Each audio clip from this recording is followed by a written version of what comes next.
I think when you're seeing commodities in general, not just soybeans, but a bunch of the rest of them, on China trade fears here, we've seen all those sort of trade lower here. The fear really is global demand. Is that going to be able to keep up with the supply that's being issued? We saw agricultural USDA saying supplies are increasing in soybeans. That's why you're seeing them trade at basically yearly lows here. We also had issues with some simple areas of swine fever that caused a drop in demand on the soybean product itself. But certainly, China trade is going to affect global demand. There's a need for lower interest rates. There's got to be somewhere where we can sort of turn this around. Until that continues, commodities are going to be affected by this. Yeah, they're specifically targeting commodities and farmers, it seems here. And interestingly, sugar and wheat are on that list. Those prices holding up today because those aren't big export markets for the U.S.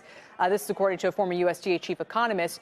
It's a different story for soybean. It's a different story for copper, which, as you said, is much more a gauge of global economic activity. Copper's down big today. Freeport-McMoRan is getting hit hard. How do we know what the right level is? Because everyone's just trying to figure out both what happens with these talks, Brian, and, as you said, what the hit to global growth will be.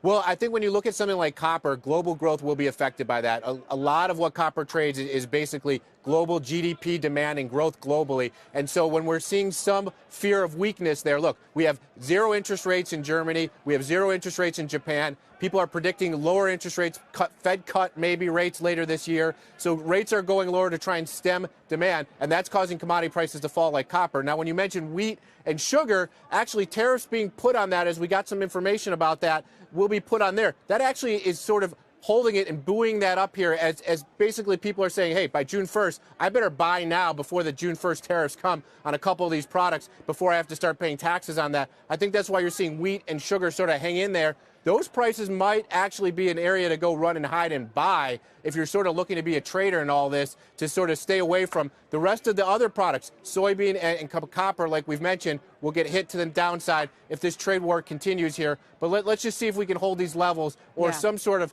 Federal Reserve down the line can some sort of buoy these prices here by injecting liquidity in the system. That's what it's going to take. Otherwise, we need a deal between the U.S. and China. Yeah, weaker dollar would help, too. We'll not sure if we'll get there with everything going on, but that's a good point that people might be doing some stockpiling for a couple of weeks.